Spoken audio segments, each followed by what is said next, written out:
అధిక బరువు అనేక సమస్యలకు కారణం. సాహితీ యోగా ఆన్లైన్ క్లాసులో జాయిన్ అవ్వండి. Welcome to our channel. మీకు గ్యాస్ట్రిక్ ప్రాబ్లమ్ ఉందా? మీరు తుమ్మినా లేకపోతే మోషన్‌కి వెళ్ళినా కూడా స్మెల్ వస్తా ఉందా?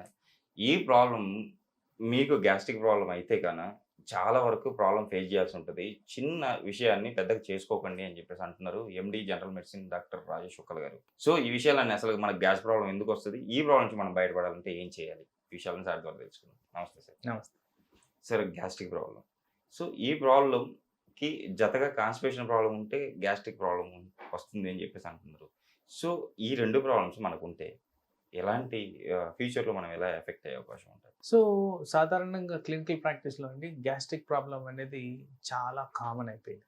ఈవెన్ డాక్టర్ దగ్గరికి రాకముందే పేషెంట్స్ మందులు వాడడం అనేది జరుగుతుంది. ఇది కరెక్ట్ కాదని నా అండర్‌స్టాండింగ్. ఎందుకంటే ఈ మందులు వాడిన పదంలో ఏమంటుందంటే మనకేవైతే పోషకాహారాలు ఉన్నాయో అవి కూడా సరిగ్గా అబ్జర్వ్ కాకుండా ఈ మందుల మూలాన మనకి బాడీ ఎఫెక్ట్ అవుతుంది. Okay sir. So first and foremost అసలు గ్యాస్ట్రిక్ ప్రాబ్లం ఎందుకు వచ్చింది? ఎక్కువ శాతం గమనిస్తే స్ట్రెస్ కారణంగా గ్యాస్ట్రిక్ ప్రాబ్లం వస్తుంది. రెండోది సరిగ్గా ఫుడ్ టైమింగ్ లేక గ్యాస్ట్రిక్ ప్రాబ్లం వస్తుంది. మూడోది ప్రాపర్ అమౌంట్ ఆఫ్ వాటర్ తీసుకోకుండా జీర్ణశక్తి లోపించే విధంగా ఉంటే గ్యాస్ట్రిక్ ప్రాబ్లం వస్తుంది. నాలుగోది మలబద్ధకం మూలాన కూడా గ్యాస్ట్రిక్ ప్రాబ్లం. సో ఇవి జనరల్ ప్రాక్టీస్లో మేము గమనించేవి. ఇష్టం వచ్చినట్టు మందులు వాడడం, పర్టికులర్గా పెయిన్ కిల్లర్స్. Okay sir. ఇష్టం వచ్చినట్టు antibiotics, alcohol consumption, smoking, irregular food habits, మానసిక ఒత్తిడి, నిద్ర లేకపోవడం, మలబద్ధకం, ఇవన్నీ కామన్ ఫ్యాక్టర్స్.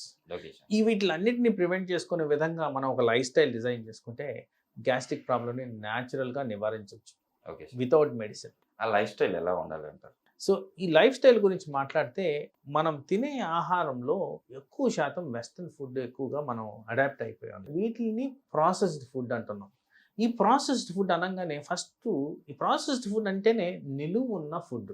మరి నిలువ ఉండాలంటే ఏం చేస్తారు? దానికి ఒక యాసిడో, ఒక ఇంగ్రీడియంటో, ఒక కెమికలో, ఒక ఉప్పో ఏదో ఒకటి యాడ్ చేసి దాన్ని నిలువ చేస్తారు. ఎక్కువ శాతంలో ఇలాంటి కెమికల్స్ ప్రభావం ఉంది కాబట్టి ఇలాంటి ఫుడ్ తిన్నప్పుడు ఒక కెమికల్ పదార్థం లోపలికి వెళ్ళినప్పుడు, ఒక యాసిడ్ పదార్థం లోపలికి వెళ్ళినప్పుడు లోపల ఉన్న యాసిడ్ ఇంకొద్దిగా పెంచుద్దే కానీ తెంచదు. Okay sir. దాని కారణంగా గ్యాస్ట్రిక్ ప్రాబ్లం అనేది పెరుగుతుంది. తర్వాత ఈ వెస్టర్నైజేషన్ మోడ్లో లేట్గా ఫుడ్ తిని పడుకోవడం జరుగుతుంది. ఇది ఇలాంటి ప్రాసెస్డ్ ఫుడ్ తినేసి వెంటనే పడుకుంటున్నారు. ఆ పడుకున్నప్పుడు జీర్ణం అనేది సరిగ్గా కాదు. నెక్స్ట్ డే మార్నింగ్ వరకు కూడా ఆ ఫుడ్ అలాగే ఉండిపోతుంది కడుపులో. సో ఆ అజీర్ణమైన ఆ ఫుడ్ లోపల కడుపులో కూడా కుల్లడం అనేది జరుగుతుంది.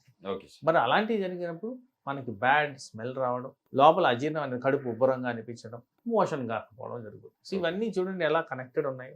సో ఒక డైలీ లైఫ్ స్టైల్ ప్రాపర్గా ఉండాలి అంటే కాస్త ఫైబర్ కంటెంట్ ఎక్కువగా ఉండేటట్టు, వాటర్ కంటెంట్ ప్రాపర్గా ఉండేటట్టు, వెజిటబుల్ సోర్సెస్ ఎక్కువగా ఉండేటట్టు ఇలాంటివన్నీ చేసుకొని తింటే క్రమంలో ప్రాపర్గా టైమింగ్ ప్రకారం మెయింటైన్ చేస్తూ తింటే మనకి గ్యాస్ట్రిక్ ట్రబుల్ రాకుండా కాపాడుకోవచ్చు. సార్, అల్సర్లు కూడా అయ్యే అవకాశం ఉంది కడుపులో అని చెప్పేసి విన్నాను సార్. కొంతమందికి నేను చూశాను సార్, ఈ గ్యాస్ట్రిక్ ప్రాబ్లంతో ఒక పేషెంట్ బయట నేను విన్నాను.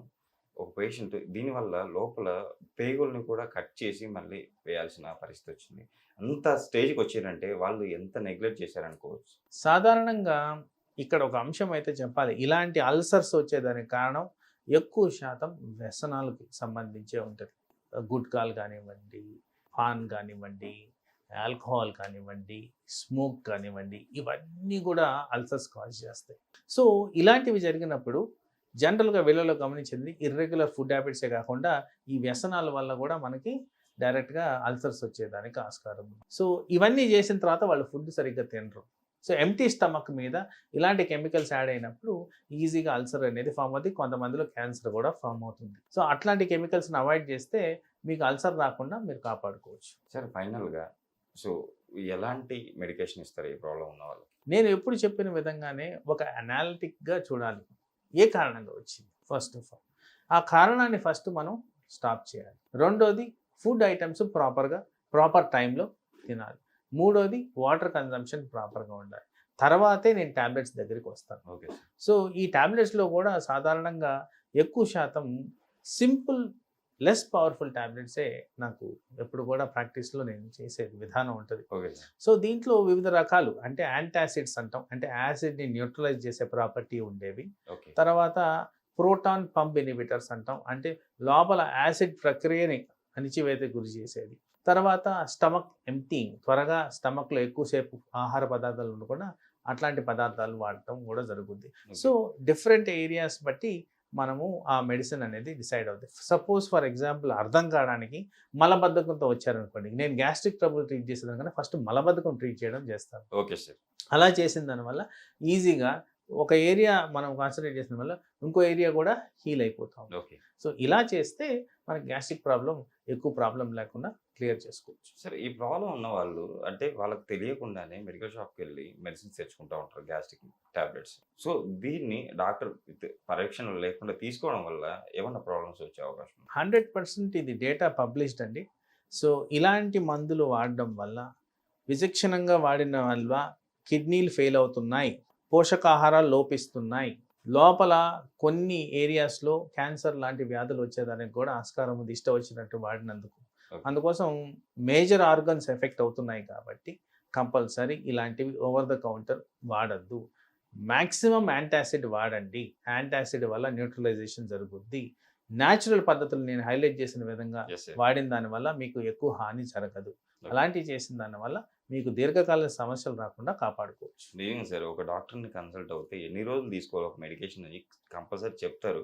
మన ప్రేక్షకులకు కూడా అదే చెప్తాం సార్. కంపల్సరీ మీరు కూడా మీకు ఏ ప్రాబ్లం ఉన్నా కూడా ఫస్ట్ డాక్టర్ గారిని కలిసి, సో సార్ చెప్పినట్టు ఏ మెడిసిన్ ఎన్ని రోజులు తీసుకోవాలి అన్ని రోజులు తీసుకోండి, ఏది కూడా మితంగా మనం ఎక్కువ రోజులు వాడొద్దు అని చెప్పేసి అంటున్నారు. కంపల్సరీ మీరు అలానే చేస్తారని చెప్పి ఆశిస్తున్నాను సార్.